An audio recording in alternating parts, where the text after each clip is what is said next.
அதில் நம்ம இயற்கையாகவே இந்த சரித்திரங்களுக்காக நிறையா படிக்கிறோம் இல்லையா? ஸோ அந்த புக்ஸு நமக்கு வந்து நிறையா ஹெல்ப் பண்ணும்.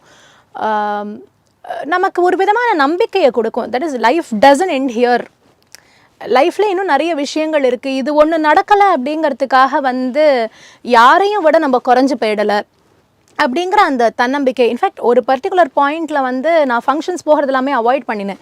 ஸோ ஏதாவது ஒரு சாக்கு சொல்லி எனக்கு கச்சேரி இருக்குது நான் வரல அப்படின்னு சொல்லி அவாய்ட் பண்ணிவிடுவேன். ஏன்னா சில இடங்களில் அதை ஒரு 2 விதமாக பேசுகிறவர்கள் இருந்திருக்காங்க. So mentally you will get agitated.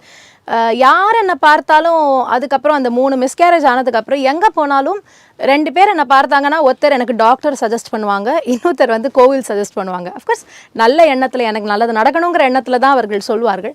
ஆனால் நம்ம அதை தாண்டி வரணும் அப்படிங்கிற ஒரு முயற்சியில் இருக்கும் பொழுது திரும்ப அதை ஞாபகப்படுத்துகிற மாதிரி இருக்கும்.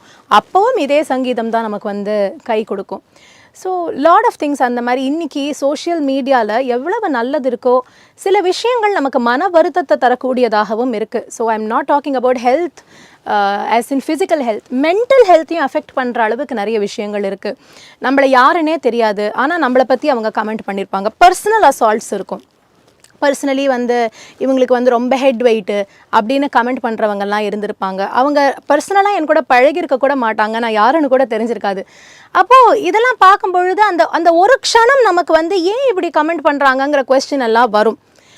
இப்போது இதை டீல் பண்ண முடியாதவர்களாக இருந்தால் ரொம்ப டிப்ரெஷனுக்கு போக சான்ஸ் இருக்குது.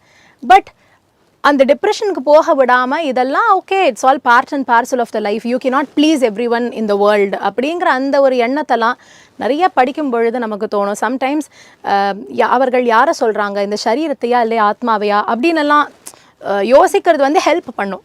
ஸோ அந்த மாதிரி விஷயங்கள் definitely being into Harikatha and music has been the biggest therapy for both my physical and mental health to be intact.